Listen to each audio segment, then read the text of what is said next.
Vous êtes sur la chaîne du développement. Bonjour et bienvenue dans ce journal. Déjà 50 ans que l'université d'Abomey-Calavi forme les étudiants. Quels sont les impacts des recherches scientifiques universitaires sur le développement du Bénin? On en parle dans cette édition. La production maraîchère au Bénin est dépendante des engrais et intrants chimiques. Bon nombre de maraîchers l'utilisent pour accroître leur rendement. Cette pratique n'est pas sans effet sur l'environnement. Et puis, égalité des chances, on en parle avec le concept selon lequel le statut social des individus ne dépend plus des caractéristiques religieuses ou sociales, une vision qui peine encore à se concrétiser. L'université d'Abomey-Calavi célèbre cette année ses 50 ans d'existence, un événement important dans la vie de la plus vieille université du Bénin. Après 50 années de formation et de recherche, cette célébration du cinquantenaire est l'occasion de faire un bilan à mi-parcours et également de se demander quels sont aujourd'hui les impacts des recherches scientifiques universitaires sur le développement du Bénin. Pour mieux en savoir, Patrick Adiagbodjou a rencontré quelques enseignants de l'université d'Abomey-Calavi. Les précisions dans ce reportage. L'université d'Abomey-Calavi a 50 ans. Tant d'années se sont écoulées depuis 1970. Des dizaines de milliers d'étudiants formés ainsi que des enseignants chevronnés sont sortis de cette prestigieuse université. Un demi-siècle de formation, de recherche, mais aussi d'innovation au service du développement du Bénin. Vous avez beaucoup de départements qui ont été créés, de nouvelles facultés qui ont été créées, de nouvelles écoles professionnelles qui ont été créées. Et au même moment, il y a eu beaucoup de laboratoires qui ont accompagné ces écoles-là. Et au sein de ces laboratoires, beaucoup de choses se font en matière de recherche à l'université. Des recherches scientifiques aux innovations technologiques, en passant par la création des laboratoires, l'université d'Abomey-Calavi a connu beaucoup d'avancées au fil des années. 50 années après, que sont devenus les fruits de ces recherches universitaires? Les résultats, c'est beaucoup de soutenance, de master, de licence et même de thèse. Parce que c'est des thèmes que vous donnez aux étudiants, vous les accompagnez et après, c'est le résultat qu'un jour, il vient exposer à la face publique et qui fait, n'est-ce pas, le fruit de ces recherches. 50 ans sont passés, mais je peux vous dire beaucoup de choses ont été faites. Par exemple, sur le plan agronomique. On a travaillé sur le baume de la noix de cajou, qui est un produit vraiment très très utile et essentiel et que nous exportons régulièrement chaque année pratiquement vers les pays asiatiques. Ça, c'est certains jeunes qui ont travaillé avec moi et sur le compost. Et quand ils ont fini leur travail, ils ont dit, professeur, nous allons nous auto-employer. Ils ont créé leur entreprise aujourd'hui, ils vivent de ça. Ce compost est un produit très riche et on a travaillé là-dessus pendant près de 3 ans et on a pu obtenir un bon produit de qualité. Quand vous arrivez dans le secteur santé, des gens ont eu des brevets dans le secteur qui sont appliqués, qui sont connus. Ils se sont associés avec des grandes firmes et ont produit des médicaments que nous utilisons aujourd'hui. Outre le domaine de la santé, de l'agroalimentaire, des sciences humaines, de la chimie et du génie civil, la recherche s'est enrichie d'énormes progrès, mais manque de visibilité. Le passage de l'étape de la recherche terminée au produit utilisé a besoin de beaucoup de moyens et a besoin d'être organisé, comme on organise les filières. Normalement, il devait y avoir un véritable partenariat entre le secteur privé et l'université. Puisque nous ne sommes là que pour développer des idées, développer des innovations. Prendre de nouvelles réformes incitatives qui encouragent et valorisent les recherches universitaires est donc une nécessité. Mieux, en faisant l'option de doter nos universités publiques d'un cadre institutionnel pour assister et financer les projets de recherche pourrait bien être un gage de développement soutenu et durable. Le secteur du maraîchage se présente aujourd'hui comme une solution non négligeable pour booster l'économie nationale. Une partie de la population se dirige donc vers cette activité qui nourrit bien son homme. Ainsi, pour une meilleure production en un temps réduit, bon nombre de ces jardiniers, comme on a comme habitude de les appeler, font recours à l'utilisation des intrants chimiques, engrais, pesticides et insecticides. Cependant, l'utilisation abusive de ces produits chimiques dans le maraîchage n'est pas sans inconvénient sur l'environnement et la santé des populations. Daniel Sosa nous en parle dans ce reportage. Stanislas est un maraîcher depuis des années. Pour de meilleurs rendements agricoles, il fait recours aux engrais chimiques dans le but d'améliorer la quantité et la qualité de ses cultures, conscient pourtant des effets secondaires de ces intrants chimiques.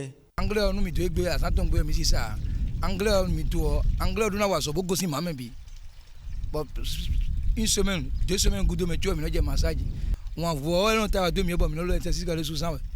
Avec l'utilisation abusive de ces produits chimiques dans le maraîchage, l'environnement et la santé des populations sont menacés. Lorsque vous utilisez l'engrais chimique, automatiquement le sol sur lequel vous exercez ces engrais-là ne peut plus produire sans ces engrais. Dès qu'il pleut, tout ce qui est produit chimique utilisé, c'est lessivé par les eaux de ruissellement et ça regagne les rivières, ça regagne les nappes phréatiques et ça donne des problèmes de santé. Lorsqu'on a de la patience, on peut produire bio, c'est-à-dire produire en respectant l'environnement.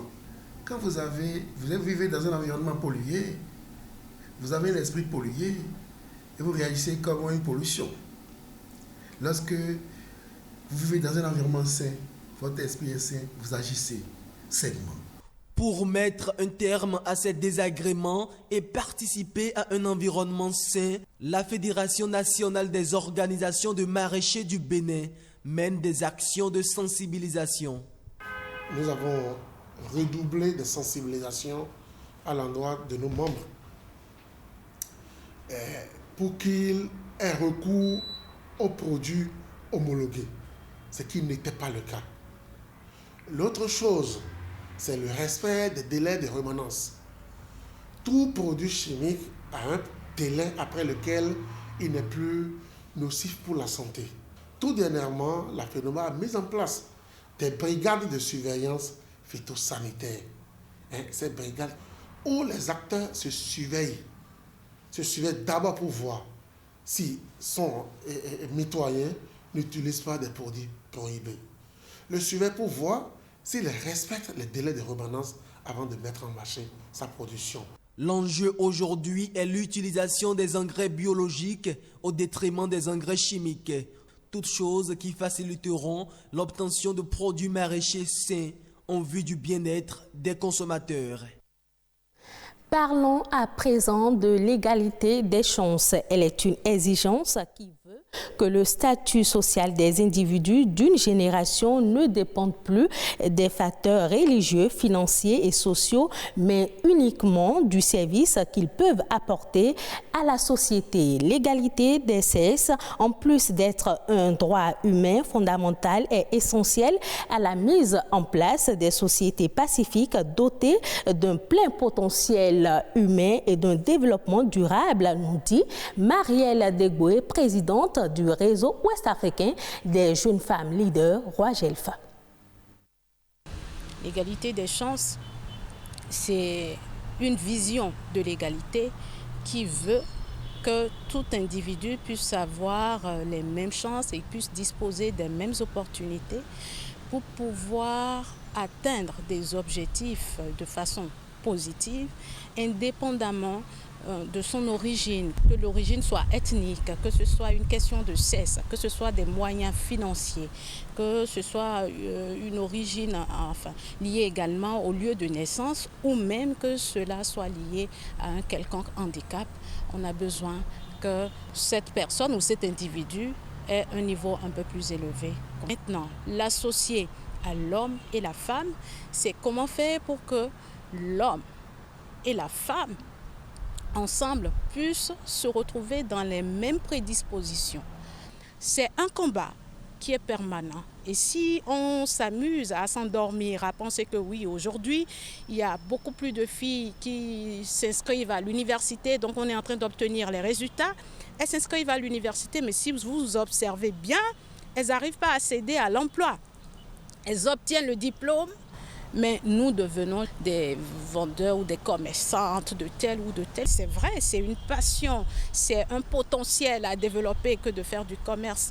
Mais transformer son diplôme ou prendre son diplôme, mettre le diplôme dans les tiroirs et devenir commerçante de tout, nous en avons un peu partout maintenant. Moi, je crois que c'est déjà une sorte d'inégalité. Autre fait de l'actualité nationale dans ce journal à travers la compilation des informations récentes réalisées par Amandine Aniambossou, c'est La Nation en bref et en images.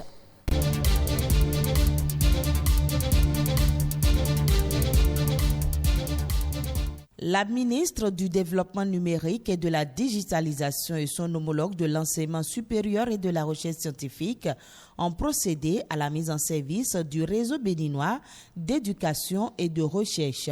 Ce réseau permettra d'assurer un bon déroulement des cours par visioconférence selon les besoins, mais aussi et surtout de faciliter et de rendre plus accessibles tous travaux de recherche scientifique, de documentation en ligne et de savoir en général. Tout ceci avec une connexion Internet fiable au débit.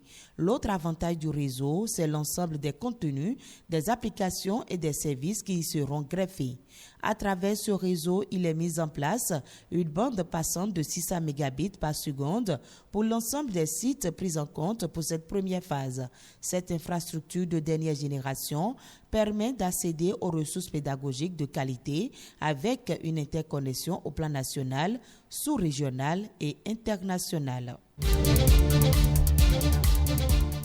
Le Bénin souhaite se doter d'un instrument de planification qui orientera les actions futures dans le développement de l'arboriculture fruitière.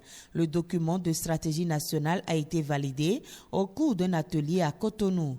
La consommation annuelle de fruits par habitant au Bénin est en deçà de 110 kg, le seuil de consommation recommandé par la FAO pour une alimentation normale. Et le développement d'une arboriculture fruitière au Bénin pourrait contribuer à l'amélioration des apports alimentaires vitaminés pour les populations. Le document validé va contribuer à terme à relever les principaux défis que sont l'amélioration de la production, des rendements et de la qualité de l'arboriculture fruitière, la valorisation des produits des vergers et l'amélioration de la gouvernance au sein des filières.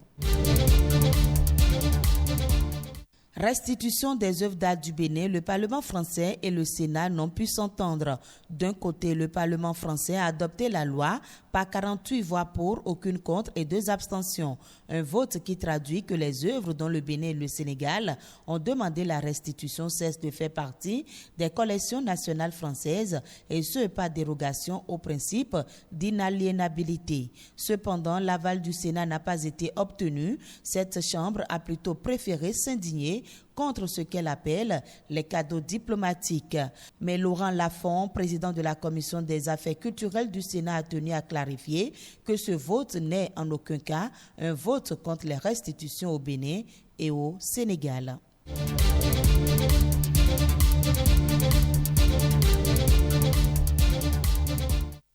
Hors du Bénin, la FAO a annoncé qu'elle recherchait une enveloppe supplémentaire de 40 millions de dollars, soit environ 20 milliards de francs CFA, afin d'accroître ses efforts de lutte contre les criquets pèlerins en 2021. Ce montant va permettre de financer des opérations de contrôle et de surveillance des populations dans les pays les plus affectés que sont le Kenya, la Somalie, le Soudan, l'Éthiopie et le Yémen. Selon l'organisation onusienne, les essais continuent de se former et les nouvelles vagues attendues dans les prochains mois menacent les moyens de subsistance ainsi que la sécurité alimentaire de millions de personnes dans les dites zones.